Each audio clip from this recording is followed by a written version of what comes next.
Searching for a way to repair the corrupted Adobe files on Mac? Here you will get a step-by-step tutorial to fix your PSD, PSB, and AI files from Photoshop and Illustrator. Let's check together. Upload the Adobe files in File Repair.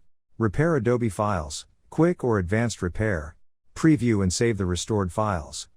Step 1. Upload the Adobe files in File Repair. To begin, launch Wondershare Repairit on your Mac. Then, visit File Repair Adobe File Repair, and the Finder window will prompt you to choose the broken Adobe files. Next, select the desired files and upload them by clicking the +Add button. Step 2. Start Adobe File Repair. Here you can see all the files that you selected are uploaded. Click Repair to fix them. You can see Repairit has initiated the Adobe File Repair process. Step 3. Preview and save the restored files.